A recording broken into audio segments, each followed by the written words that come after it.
I swear, those 2 weeks felt like the longest of my entire life, like one long stretch of bad coffee, waiting rooms, and the constant hum of fluorescent hospital lights. My mom had been in and out of the hospital, and I'd been juggling remote work deadlines while shuffling insurance forms that never seemed to end. Sleep? Maybe 5 hours a night, if that. My whole body felt like it was vibrating from exhaustion, and all I wanted was one thing: peace. Just 5 hours of peace on my flight home. No phone calls, no paperwork, just me, a window seat. And the sky. I'd even splurged for it.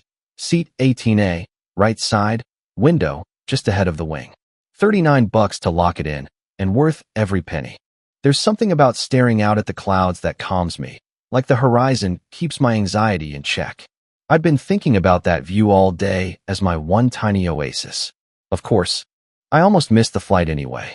Security lines were a nightmare, and by the time I was speed walking toward the gate, they were calling final boarding for Group 4. I was half jogging, clutching my backpack like a lifeline, panting as the gate agent scanned my phone with that casual smile like she hadn't just saved my day. The plane itself felt like a human puzzle stuffed into a metal tube. People leaning into the aisle, overhead bins crammed full, a baby crying somewhere near the back. I sidestepped down the narrow aisle, scanning for my row, counting 15, 16, 17, 18. And then I stopped. There she was. A woman, maybe mid-40s. Platinum blonde hair with a perfect blowout that already had a couple dark roots peeking through. Big white sunglasses, on the plane, mind you. And a sparkly pink neck pillow like it was a fashion statement. She was scrolling through her phone, totally at home, like she owned the place. And she was in my window seat. I glanced at my ticket again. 18A, no mistake. I cleared my throat, trying to be polite. Hey, I think you might be in my seat. I'm supposed to be the window, 18A. She didn't even look up. Oh no. Honey, I switched. I get motion sickness in the middle or aisle, so I need the window. I blinked. I'm sorry, but I booked that seat. I actually paid extra for it. I really need the window. I'm a nervous flyer. Finally, she lifted her sunglasses to the top of her head and looked at me like I'd just asked her for her firstborn child. Wow. Seriously? You can't just be a decent person for 5 hours? I get nauseous. I need the horizon. I felt my face heat, but I stayed steady. I'm not trying to be difficult, I promise, but I paid for that seat. I need it for anxiety. The teenage girl in the middle, her daughter, I guessed, sank lower into her hoodie, earbuds in, clearly wishing she could disappear. The blonde woman sighed dramatically and threw her hands up like the universe had betrayed her. Unbelievable. Young people these days. God forbid someone help an older woman with medical needs. At that point, a flight attendant approached, smiling the way only someone used to mid-air drama can. Is everything all right here? She's sitting in my assigned seat, I explained, handing over my boarding pass. The woman cut in. I need the window. I'll get sick otherwise. The attendant glanced at my ticket, then nodded. Sir, this is your seat. Ma'am, I'm afraid you'll need to move to your assigned seat. We can't have unapproved switches. Discrimination, she hissed, but after a few more muttered complaints, she shifted to the middle, fuming. I slid into my window seat, finally, and pressed my forehead to the cool glass, letting myself exhale. I wish that was the end. For the next 10 minutes, I got a running commentary of whispered insults. Some people just have no empathy.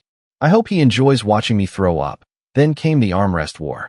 She kept jabbing her elbow into my side, like she was trying to stake a territorial claim. I tried to ignore it, headphones in, music up. But tension in a plane is like secondhand smoke. You can't avoid breathing it in.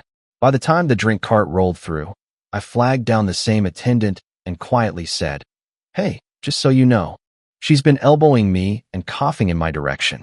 I'm not looking for trouble, but just in case. The attendant gave me this look, half sympathy, half, oh, it's her again. He leaned in and whispered, She gave us trouble at check-in too. You're doing fine. That's when I got the idea. While she was fussing with her tray table, I angled my phone and started a silent video. No flash, no sound. I wasn't planning to post it anywhere. I just wanted a record, in case she tried something. And sure enough, turbulence hit. The plane jolted, seat belt sign chimed, and the captain's voice crackled about light turbulence for the next 20 minutes. That's when she gasped like we'd dropped 5,000 feet. Oh my God. This is why I needed the window. Before I could even react, she leaned across me, reaching over my chest toward the glass. I need to see the horizon. I blocked her with my arm. Ma'am, please don't grab me. I'm going to be sick, she shouted, loud enough for the front row to hear. Her hand landed on my shoulder, and that was it. I pressed the call button.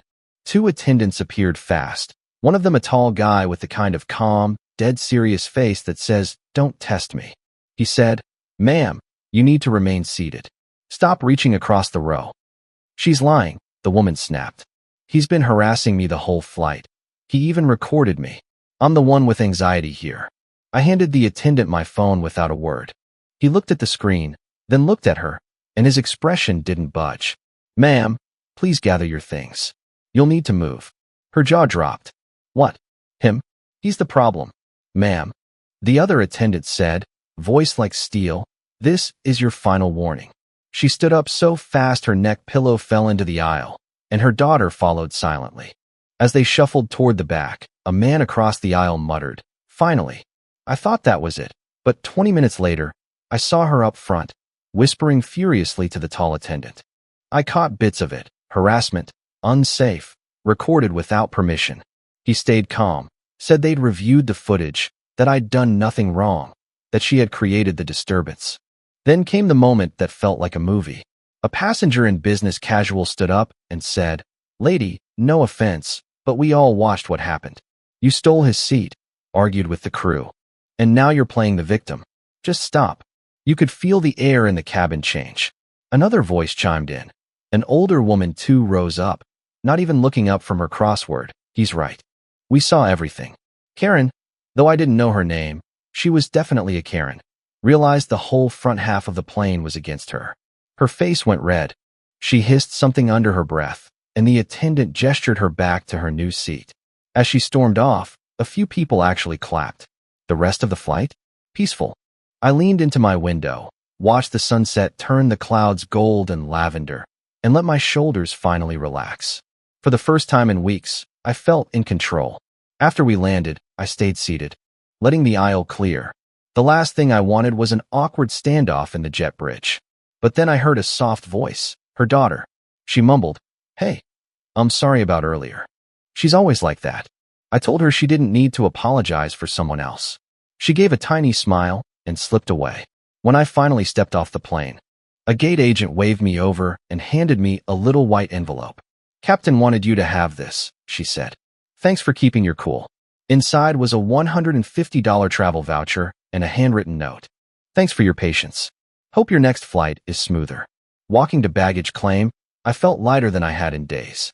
That window seat, that little patch of sky I defended, it wasn't just a view.